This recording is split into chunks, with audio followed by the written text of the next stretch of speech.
we're going forward now to to hear from Diane Gwilt about how her successful application has reaped benefits. So I'll go to the next slide.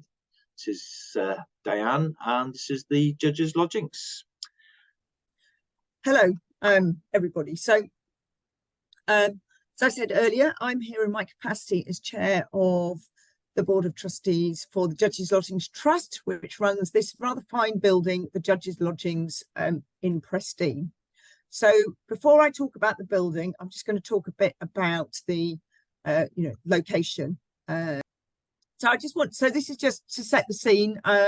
Obviously, I have no idea where anybody who was coming to this webinar was coming from. So I just thought it might be useful. So Prestine is right in the middle of this map. It's a very rural location. It's right on the border with England.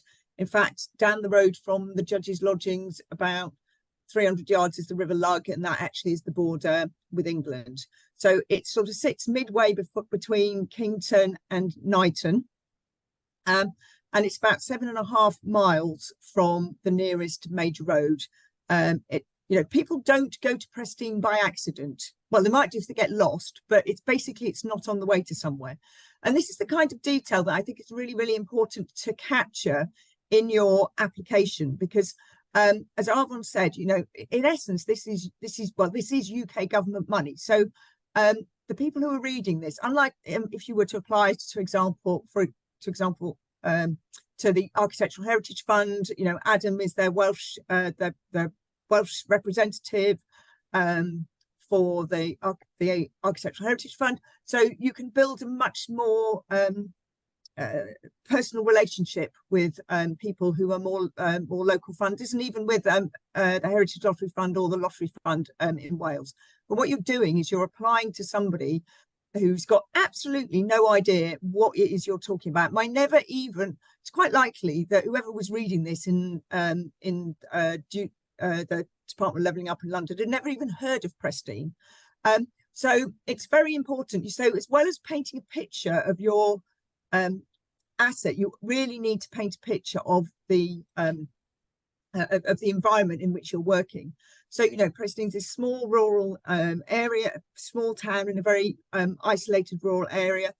35% of the population is over 65. These are all very important things to capture in terms of explaining why you're these are all things which might feed into why your asset is at risk.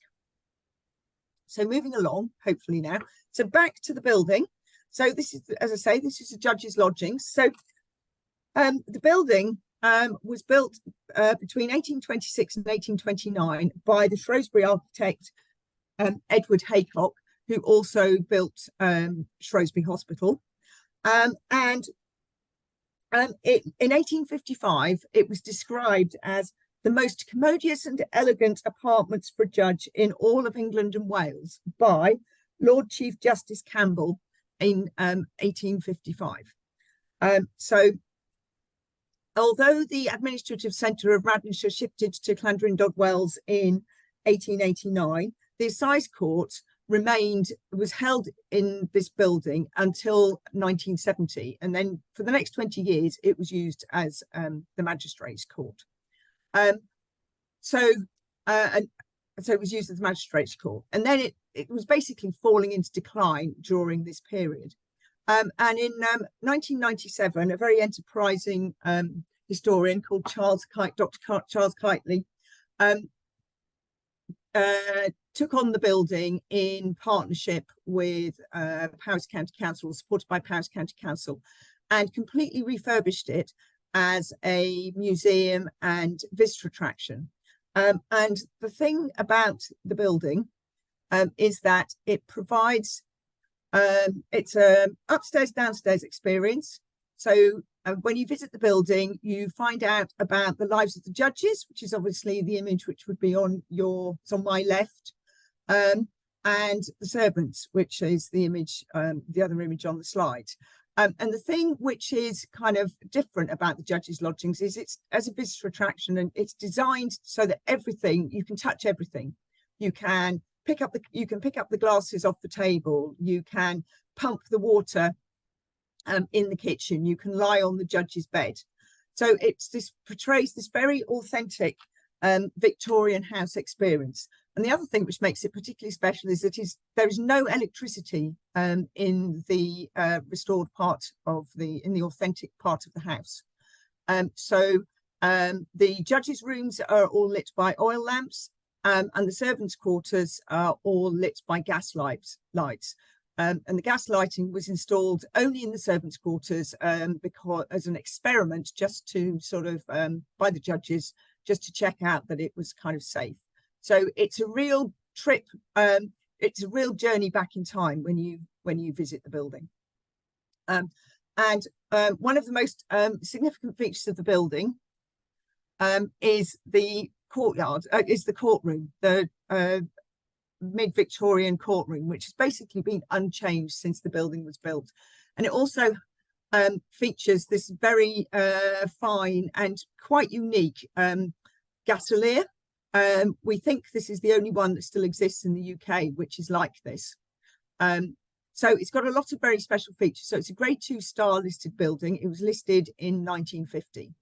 So the genesis of this building from 1997 to the Community Ownership Fund application in 2023 is that it was originally set up and run by the County Council, and it's essentially heavily subsidised by the County Council. And then following sort of austerity in the late noughties and early 2010s, Powys County Council kind of was reviewed its portfolio of assets and decided that it wanted to transfer the running of the judges' lodgings to an independent trust. So there'd always been an independent trust involved in the running of the building, but it'd been much more in a kind of advisory, kind of community sort of orientated way. But in 2016, the trust basically took on the running of the building. Initially there was a small amount of funding available from the local authorities subsidy, and then over the subsequent 3 years, that subsidy was entirely reduced. So the building had to then survive, or the organisation had to then survive on the income that it could generate through a mixture of commercial income and fundraising. So there is an admission charge for the judges' lodgings, and we do have a shop, and we do have a pop-up cafe, and we do run events. So we need roughly £100,000 a year to run the building, we make about half of that through ticket sales, things I've just outlined. So the rest of it, we were dependent on grant funding. And we have, apart from the Board of Trustees, we have one full-time member of staff who has to run the building, organise the volunteers, do absolutely everything, support the Board of Trustees with sort of fundraising and things like that. So basically, we were in a situation where without the council funding, the building is basically unsustainable. And this goes back to my previous point about the fact that Prestine is a lovely place. It's the kind of place that everybody goes to retire. So that tells you a lot about the demographic. So when the independent trust was being set up, it was on the basis of a business or a kind of governance review, which proposed that you could run this organisation with volunteers, one member of staff, and then just with volunteers. So the problems with that are the demographic. As I said at the beginning, 35% of the population of Prestine is over 65.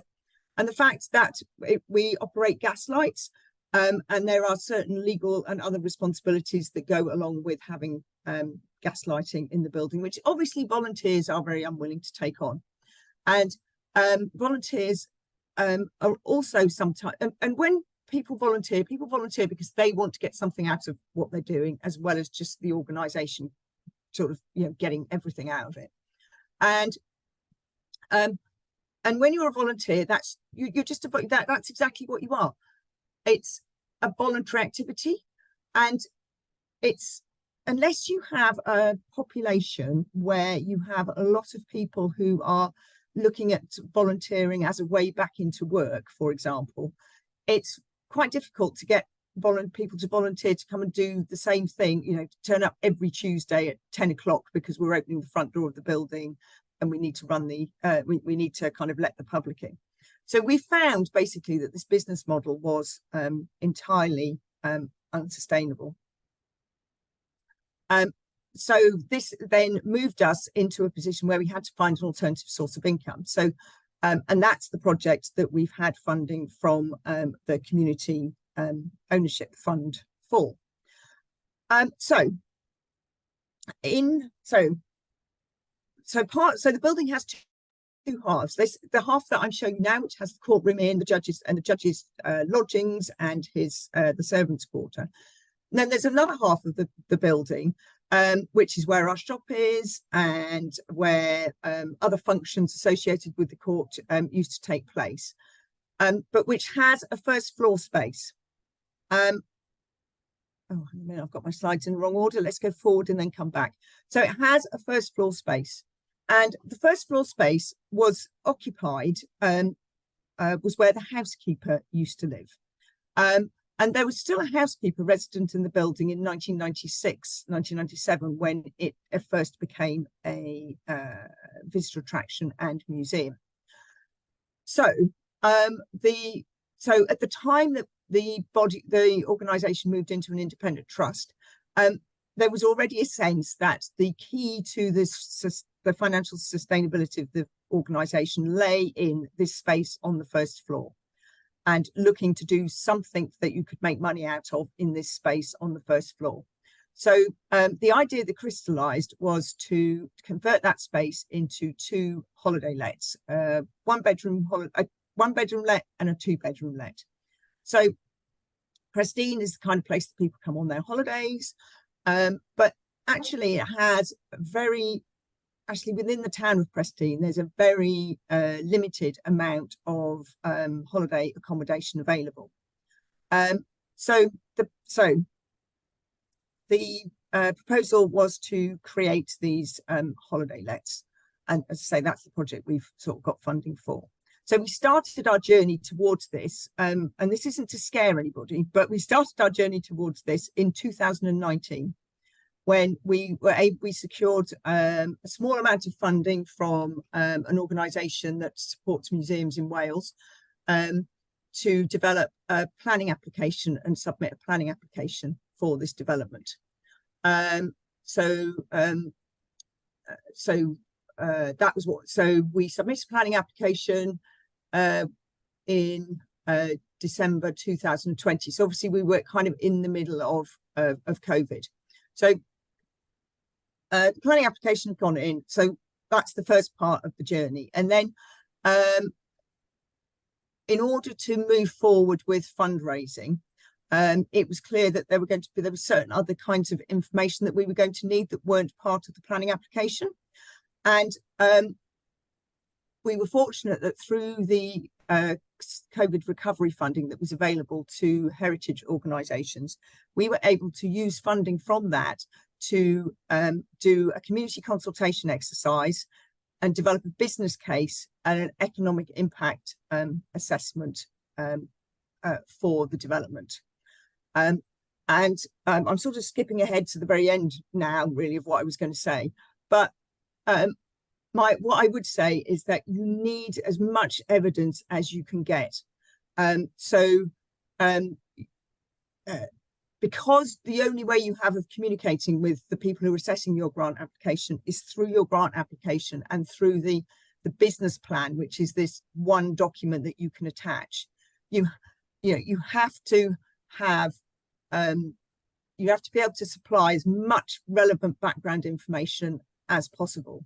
So we have actually spent £42,000 getting to the point before we were in a position to actually submit funding applications to do the capital development works that are required to create these flats.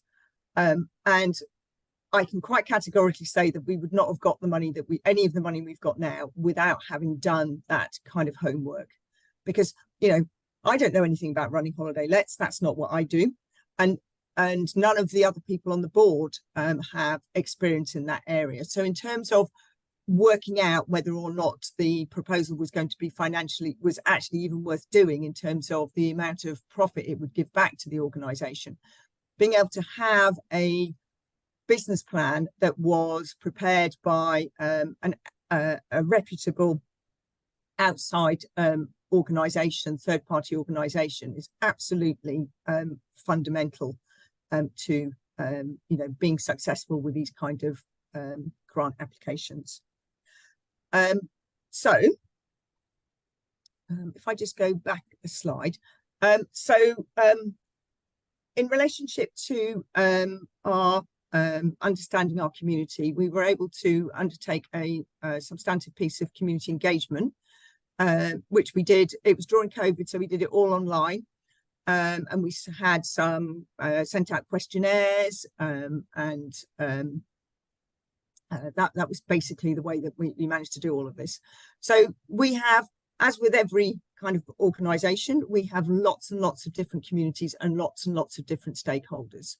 The person who is cleaning it's actually an electric light, is one of our volunteers. So we have volunteers, and although we can't it's not practical to entirely run the building with volunteers, our volunteers are really, really important to us. They're a really, really important group of stakeholders. So I'm imagining that all of your organisations have or will have volunteers. They are, don't underestimate the power of your volunteers as a stakeholder group. We have and then we have various other ways that the local community supports us, and we support the local community. So we are a source of knowledge for sort of local history, because part of the collections that are owned by or held by, that are owned by the Judges' Lodgings, it's the Prestine Community Collection, which is the local town collection, which was given to the Judges' Lodgings when the museum closed, was developed by volunteers and is still run by volunteers today. And so that's a really important part of our story from a funding point of view, because it's something which was developed by volunteers, something which is still run by volunteers, and demonstrates the value that the community and the faith that community has in this asset as an organisation to be the safeguard the heritage and the stories of the people of Prestine. The middle picture at the top, which has got the sort of the text on, this is an example of a project we did with some local authors during COVID, which was a creative writing project looking at people who were or at risk of isolation because of the lockdowns and the general COVID situation. So that's a sort of very different kind of community engagement. And I think it's important to demonstrate lots of different ways that you can demonstrate that you can connect with your communities. Because in terms of evidencing the value of your asset to the community, the more different levels and the more different types of stakeholders that you can have, the better, because it's your organisation is most likely to survive and be sustainable if you have multiple people who buy into it. And then at the bottom, we run programs for schools, and this is now King Charles, but as he was at the time, Prince Charles, joining in with cleaning carpets the Victorian way. So again, these images can convey a lot. So when you're thinking through your business plan, think through the images that you're putting in. And then obviously we have our visitors, but our visitors are not part of the local community. They're a sort of, so what we did when we, in order to respond to the Community Ownership Fund, we looked very specifically at the local community. So, because visitors will come, if the building's open, our kind of visitors, tourists, whatever, will come sort of whatever. And they bring multiple benefits. And the benefit that they bring is much more complex, because their benefit, a lot of the benefit that they bring is around the impact their presence has on the rest of the community, because they'll come to the community, they'll stay somewhere, they're going to have a meal somewhere, they're going to have a drink somewhere. So they fit into the picture, but they fit in a sort of slightly different way. So we did our community consultation. We consulted with all these different communities that you can see on the slide in front of you. Yeah. Thanks, Diane. I'm conscious that some of the members of the webinar would like to ask a question, so you might want to answer please those. do, because I can't see anything. So if anybody has got a question, Arvon, can you organise that? Yeah, sure. Shall I? Do you want to stop sharing the screen? Then we can. Then we can have a chat about. I could do if I could work out how to do that. Oh, wait a minute. Oh, here we go. End slideshow. Right. There we go. Okay. What is happening here? No. Okay. Hang on. I'm just having some. Okay, keep going, Arvon. Keep going, and I'll just fiddle about with my screen. Okay. Right. Okay. Let's open the conversation out to the members of the webinar. Any questions, anybody? You can just put your hand up or the chat.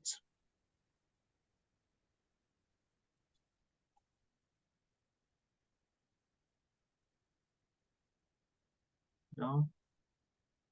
You want to say anything? Can I just ask a question? Hi, it's Diane here from the Plunkett Foundation. I just wondered, other Diane, whether you were asked any questions about the nature of developing holiday let accommodation, and whether there were any questions from DLUC, or as you went through the process, about eligibility for the COF, with it being holiday letting, and whether that was ever a problem that you had to sort of explain that it was to support the long-term sustainability of the entire project. Did that come up at all? Well, the way we present, we submitted our application and we didn't get any call back at all. The next time I heard from COF was for them to tell us that we got the money. So, you know, we didn't have any kind of that in-between communication.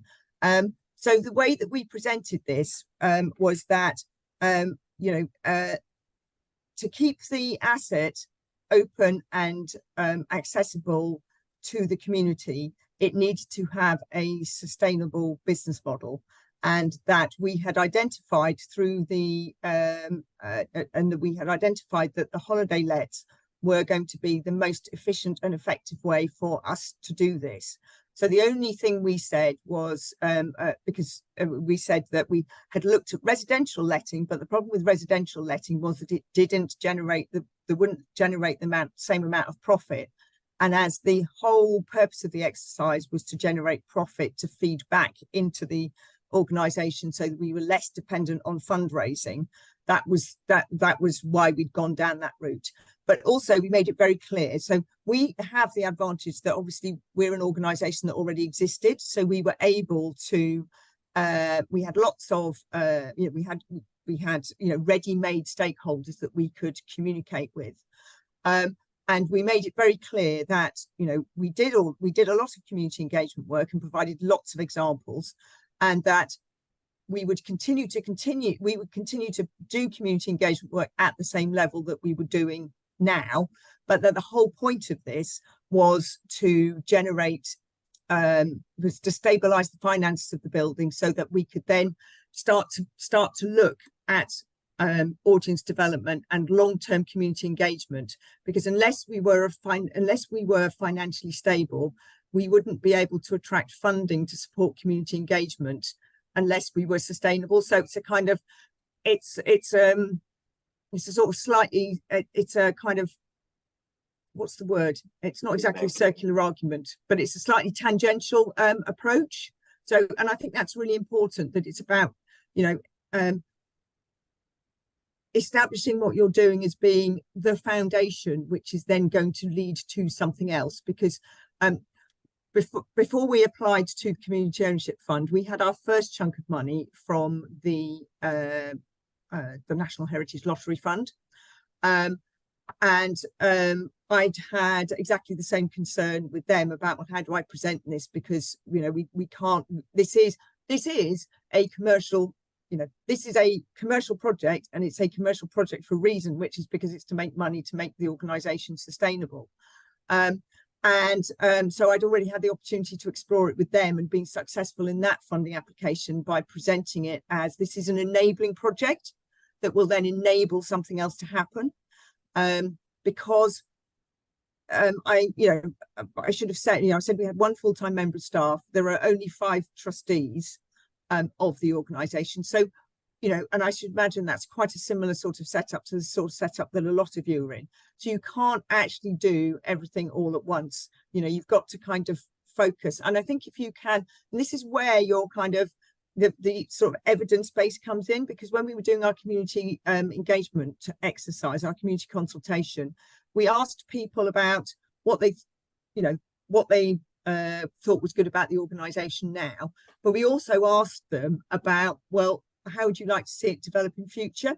Because you do get asked questions about, well, how is it going to change? How are you going to respond to the needs of the users and your communities? So again, that helps to underpin that this is an enabling work, because this is what we do now. If we do this, we're going to be able to do all of this. And we know that these are the things that the communities would be looking to see in future, coming out of having this asset available to them in their community. Does that answer the question? Yes, it does. Yeah, thank you.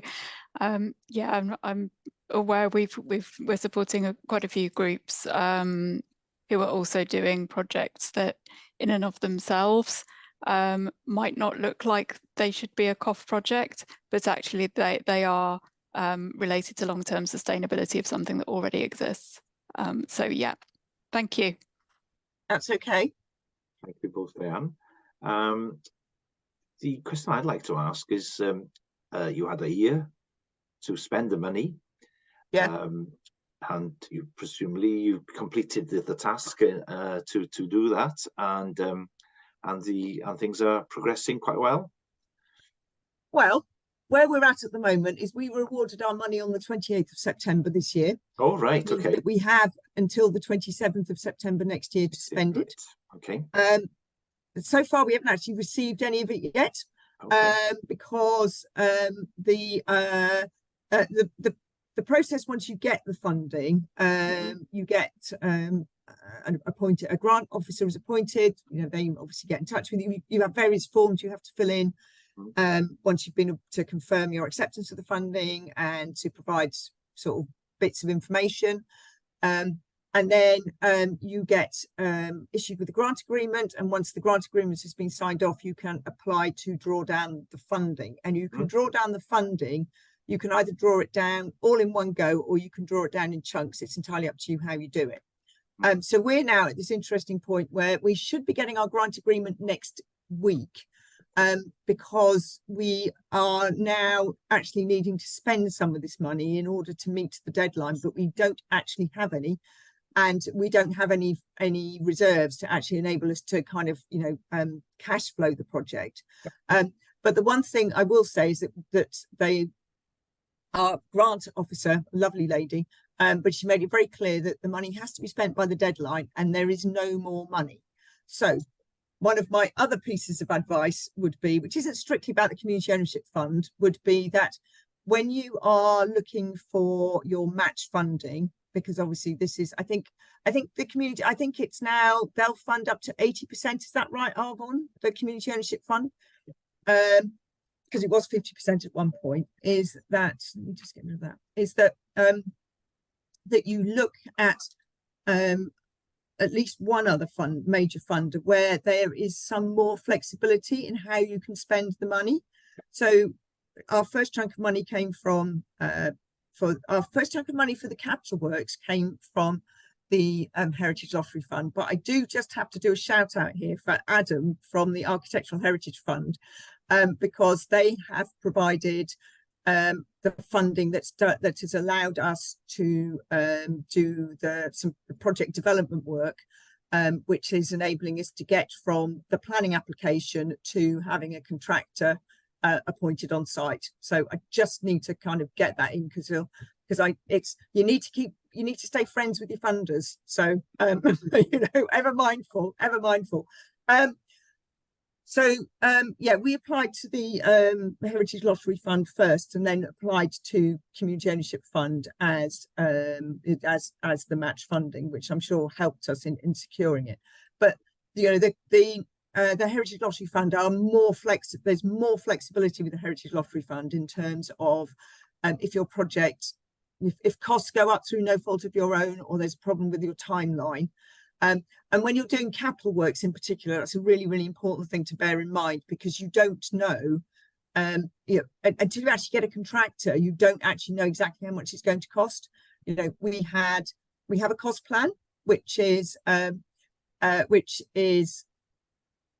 professionally prepared cost plan, which has allowances in for inflation. But as everybody knows, building materials and things have gone up in price so much. So it's really important to have that flexibility, so you don't get into difficulty and find that you can't quite finish your project because you've hit the buffers and there's no flexibility in the funding. Now, it's possible that that could change, but at the moment it was very much, no, this is what you get and you have to have spent it by this date. Thank you very much, Diane. I appreciate your wisdom and your experience of the programme funding and your project. It's been quite a challenge now. How long have you been involved with it? Oh, I've been involved since 2016. So Arvon, I've just got a couple of more points to make. I know I've probably gone on for hours, but I've just got a couple more points to make, which I think the potential fund applicants might find useful. Yeah. We did apply for revenue funding, and I would strongly advise it's a bit of a no-brainer, because, as you say, it's free money. Some funding streams ask you can get revenue funding, but you have to do it on something called a full cost recovery basis, which is a complete nightmare to work out. Whereas this is, free. This is just there as kind of part of it. So we have used that money. Some of that money is to pay for upfront revenue costs to do with running the flat, so things like marketing, but some of it is to do with paying energy bills, paying the manager's salary. It's quite flexible. Yeah. The other thing I would say, just want to say, is about risks. So the Heritage Lottery Fund has a very useful model for risks for capital projects, in that they only ask you for the top 5 risks. And I used exactly the same template for the Community Ownership Fund application. Okay. So it's very easy to get very overwhelmed by risk. And I would strongly suggest that you do something very similar. You look at your top 5 or 6, but don't do any more. Don't do any more than that. Because in essence, what they're looking for is that you understand what the risk is, exactly, and have a sensible idea of how to mitigate it. And then some of the questions, I got sent a crib sheet by Arvon of things that I should perhaps think about talking about. And the 2 I just want to end up with are, what are the most difficult parts of the application, and other tips. So the most difficult part of the application is definitely the single attachment. And I must have spent about 2 or 3 days making sure that I could get everything I wanted to get into my single attachment. Now, the way that it works is they do provide you with basically a list of everything that needs to be in this document. And I strongly advise that you just go through it, document by document by document. And our plan ended up being, the document was 165 pages long, just to give you some idea of how much it is. So it had a business plan, it had the business plan for the flats, it had the community engagement, it had the economic impact assessment, and it had the heritage statement from the planning application, it had the risk in it, it had the, So, and the thing which is trickiest, of course, is photographs, because they are very large. So again, in the end, I only ended up with 3 photographs in my document, because that was all I had room for. So think really carefully about how you use your images. But that was definitely the hardest thing to do, was that. The second hardest thing to do is that actually the form is quite repetitive when you fill it in. You'll find that you end up using the same piece of text, you know, several times. But my advice to you would be, don't worry. If that's the text that provides the evidence to answer the question, that's the most important thing. The sustainability question is quite an interesting one as well, because we were not able to install ground source heat pumps or air source heat pumps or anything like that in our flat. So we've had to put gas boilers in. And obviously we use a lot of gas because we run gas lights. So from a sustainability point of view, it's upfront. You think, oh my God, this is never going to get funding. But we navigated that one through talking about working with local contractors, and looking at the community benefits that they will bring. So things like local apprenticeships, local employment, looking at reducing material miles, all of those kind of things. So kind of think about sustainability in the whole. It's actually quite easy to answer that question. It's not just about, how much energy you're going to use. And then finally, well, I think I've said most of it really, but really it's, evidence, evidence, evidence, and read the assessment criteria. Arvon said at the beginning, the assessment criteria, read the assessment criteria, because it basically tells you what you need to do to get a good score. It tells you exactly what information you need to provide to get a good score. So it's a big document. It's really daunting, but it's absolutely worth it. It was like my Bible. When I was actually doing this, every section, I was looking at that and I was thinking, right, yeah, I've ticked that box. I've ticked that box. I've got that piece of information. And it is, and it took me so I'd already done an HLF application, but from there to getting this over the line, I think I must have spent about somewhere between, probably about 10 days on this application. So, it's a massive commitment of time. And I would definitely suggest you don't start doing it until you make sure you've got all your evidence in hand. And now I will shut up. Thank you. Yes, I think those last tips were quite important, I think. Yeah, great.